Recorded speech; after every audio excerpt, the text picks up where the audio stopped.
Well, Howie Roseman made one trade. Can the Eagles actually do it again? Or look at some of the free agents that are still out there as of right now?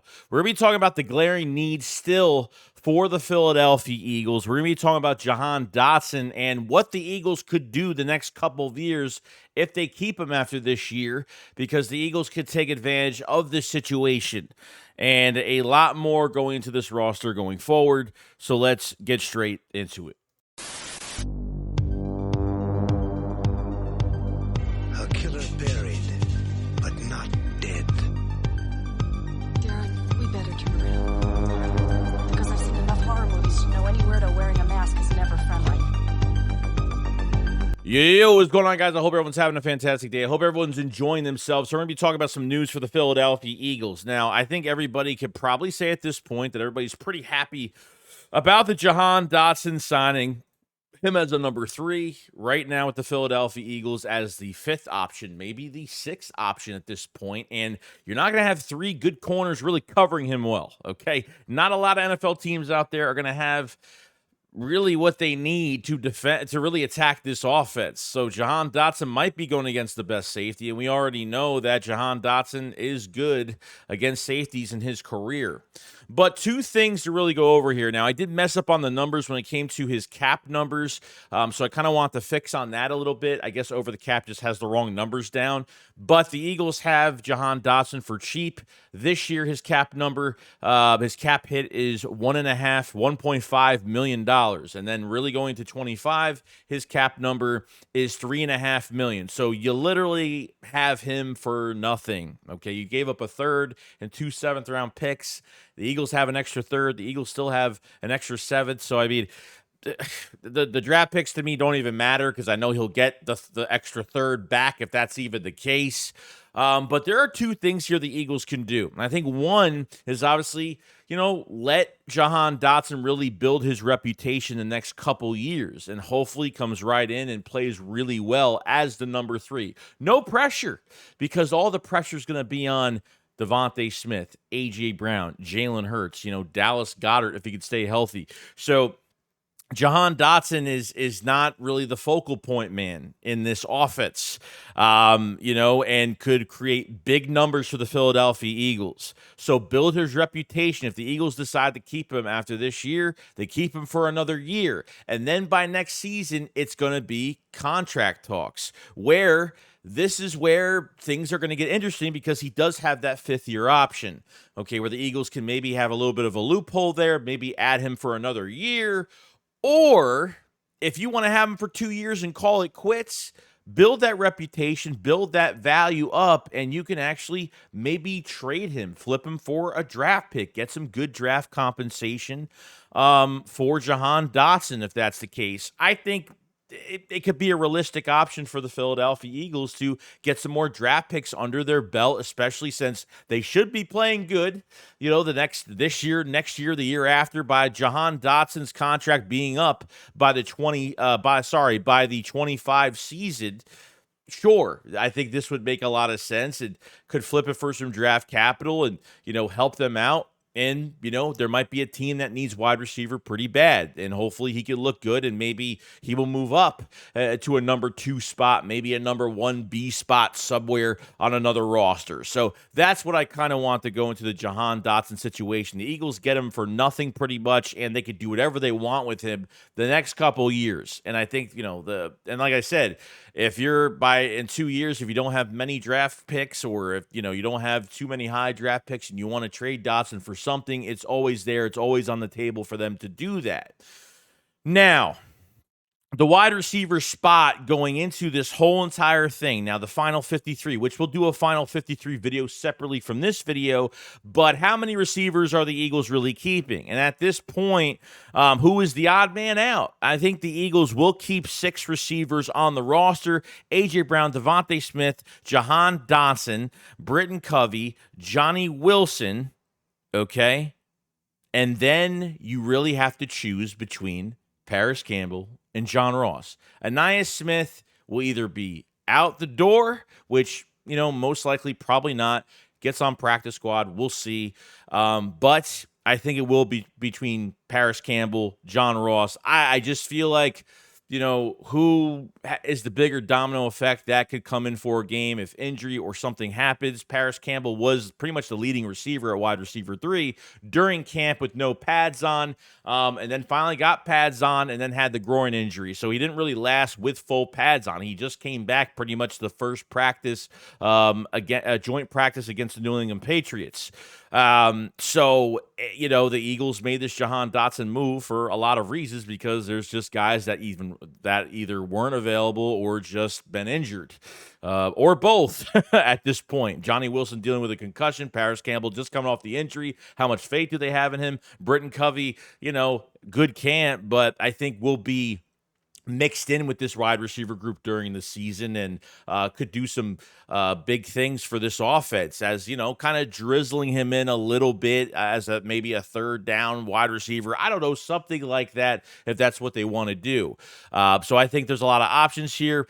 Paris Campbell, I think, might be the odd man out, surprisingly, and John Ross might be here as a receiver on the roster. But not just that, but I think as a kick returner, Michael Clay might want him on this roster for that reason, because there is value there. We'll see what they do in the third preseason game. If some of these guys even dress at this point, we don't really know.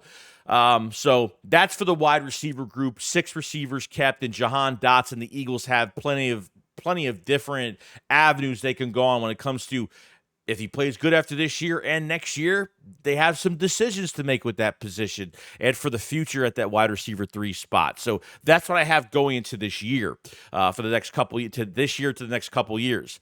Now, we talk about the weaknesses to the Philadelphia Eagles. Okay, there's still some glaring things. Okay, the offense, I feel like, is going to be probably the most explosive offense in the National Football League.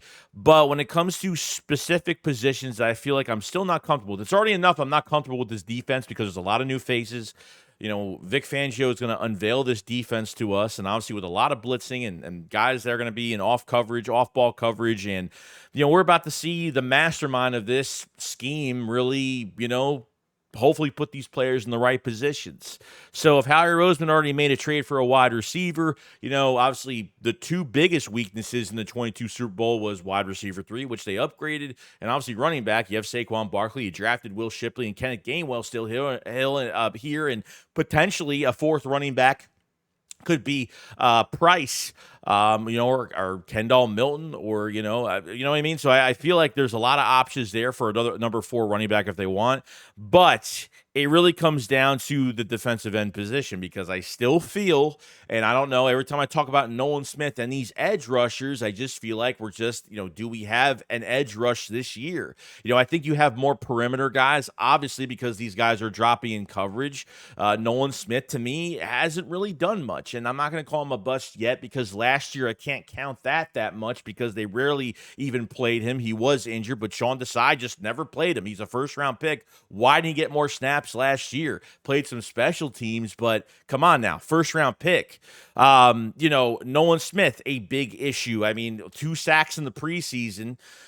And that's really it. An untouched, uncovered, unblocked sack pretty much. And then another one where the running back chipped him and really forced him into the lane to make a free sack there. So I can't put too much into it. At least if he was getting pressures, if he was doing something in these preseason games, I would feel a lot better going forward. But man, I don't know. I think he needs to be more on the perimeter, use that athletic ability, off-ball coverage or something. I mean, I thought that Nolan Smith probably, or where they would have put him, was an outside linebacker going into the offseason program. That's what I figured, that maybe they would have done that. But they like him as an edge rusher, but Fangio says he's just not physical enough. There's not enough technique there.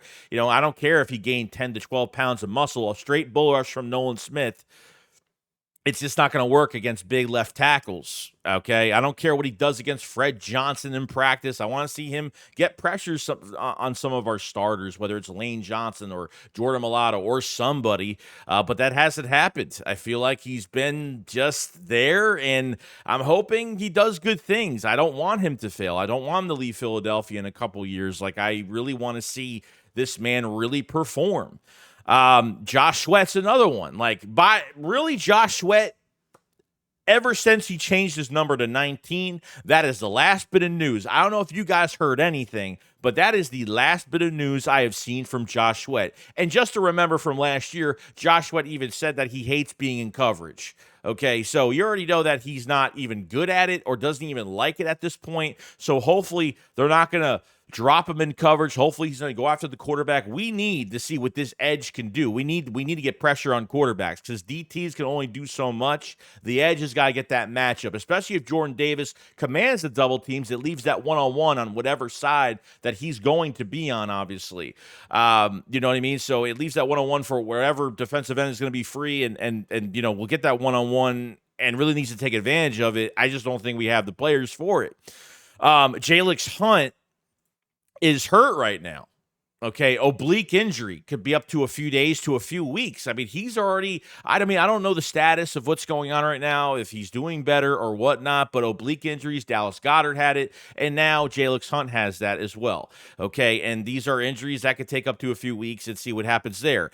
Jalix Hunt is a really big perimeter off-ball guy. I think he fits here perfectly. What Vic Fangio wants, handpicked by Vic Fangio, small school, safety, transition to defensive end, off-ball coverage type guy. Love him. I think he's fantastic. I think he can cover tight ends. He can cover running backs. I think he could do it all. The problem I have right now is now he might be missing some time, so you're taking a hit on your edge rushing position, and I think he's been really good, but is it to say that we have enough there? Is Brandon Graham going to have a big year this year? I mean, is he going to get enough pressures in his last year in Philadelphia? Is the sack numbers going to be up? I honestly don't know. So I feel like there is a move to be made out there. I don't know if they make a trade, probably not, but Yannick Ngakoue is sitting right there. Okay, I feel like they just need a little bit more meat on the edge, more meat that can go after quarterbacks. And that's where I kind of feel right now. That's where I'm really at this position because I think it's very lackluster. And number two of this whole situation is that you don't have a closer. Hassan Reddick was your closer. Yes, he was a streaky player. I don't care about the sacks. I'm just saying this. When the game is on the line with a minute left, third down, fourth down, the Lincoln Financial Field is going crazy. We need to make this stop. And Hassan Reddick really gave you that closing atmosphere there, that closing play that he'll get that sack late in the fourth quarter. I don't think we have that, and I don't think I could say that we have anything on this roster that could be that right now. Okay, till we play this first game to see what it looks like, and trust me, I love the fact that they put a lot of resources into the secondary. Maybe they're going off of having a lot of athleticism in the secondary and really just start ball hawking, knocking balls down, and not even that, but getting interceptions and making plays. Maybe Fangio is focusing more on that. Because I honestly know, we all know that, these guys are off ball. I mean, we know the edge rushing position, you think it was bad last year. It's going to get worse this year when it comes to defensive ends going in coverage. But if you have the right players at those positions, I'm perfectly fine with it. I just feel like you got to try to do something. You're paying Bryce Huff $17 million a year into a new position, technically, that he's never been. He's never dropped in coverage with the Jets at 43% of the snaps, 30% in the heavy rotation that he was in, 10-sack season for only 1 year, $17 million a year, and you're, adding more to his toolbox. So I feel like Vic Fangio has been taking gambles on Quinyon Mitchell. He's been taking gambles on Bryce Huff, really changing the way they play a little bit. So as long as he's not hurting their skill set, he's only adding to their toolbox. And I think that's a really good thing. So, we'll see what happens. Like I've always talked about Yannick Ngakoue nonstop. Even if he gets you,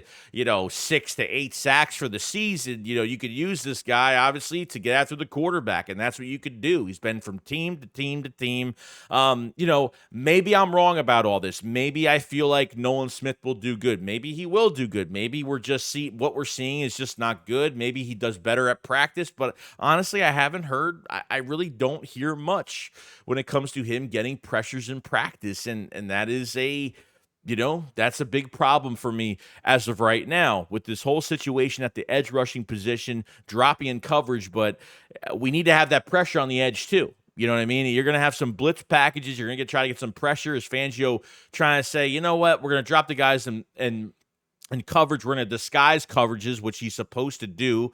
But at the same time, those blitz packages will, fool the offense, and kind of do some things where you could really keep the offense on their heels because you don't know which linebackers are playing downhill in a blitz package, if it's a corner blitz, if it's anything at this point. So with Nolan Smith, the rest of the defensive ends, and, where we're at right now, as much as this defense does make me nervous, it is exciting going to the first game. There's a lot of unknowns, a lot of youth, a lot of new faces, and like I said, a new defensive coordinator yet again. So I want to know from you guys what you think of this edge group going forward, and, are we in trouble when it comes to getting, pressure on quarterbacks from that edge position? I want to know your thoughts on that. And lastly, I think another glaring need, besides depth at safety, which we'll talk about another day, I want to see Cooper DeJean play today, is tight end. It's a total mess. It really is. I have to say, Kellen Moore loves using tight ends, okay? One of his favorite targets is using the tight end position, okay?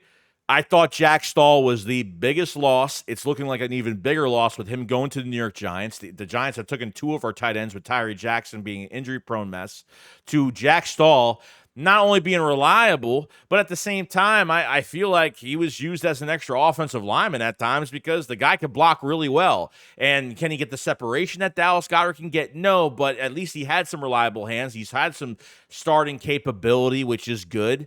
But Grant Calcaterra is just hurt every single time you turn around. It's a toe, it's a shoulder, it's a fingernail. I mean, it's an eyelash. I don't know what's next with Grant Calcaterra.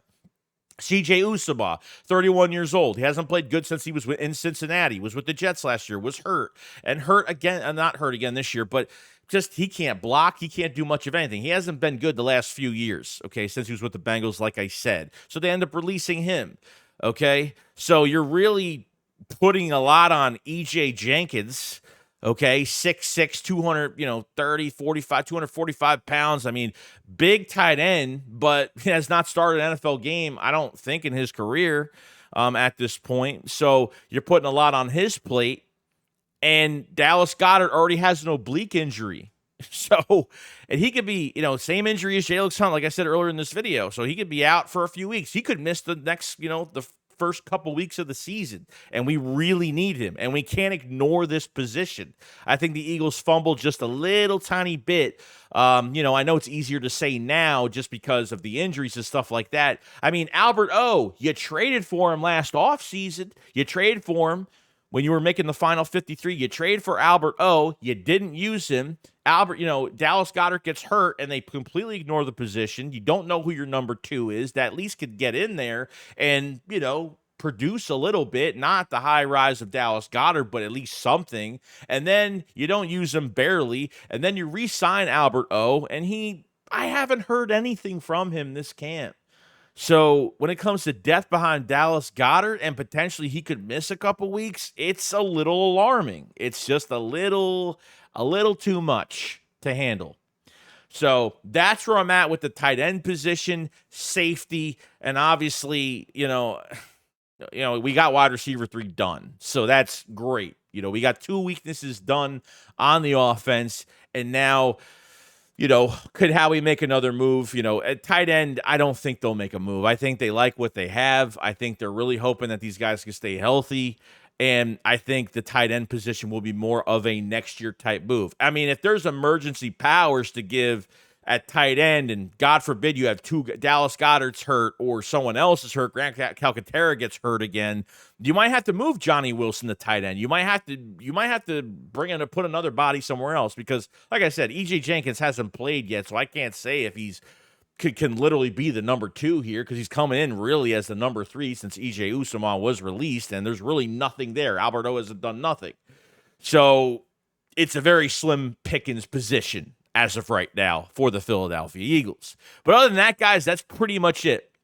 Let me know what you guys thought about Jahan Dotson, and would you trade him after 2 years, or would you, maybe want to try to re-sign him? And, if he plays too good, which we're not expecting him to play too good, because he should have a, 4 400 to 500 yard season. You know, that's what we expect from him to be the wide receiver 3. So let me know what you guys think about that. Obviously, how many receivers will it be? 5 or 6? Who's the odd man out? Is it Paris Campbell? Is it Josh Huff? Who do you think it's going to be? Yan Ngakwe, does it make sense? Do you feel obviously very comfortable with the edge position?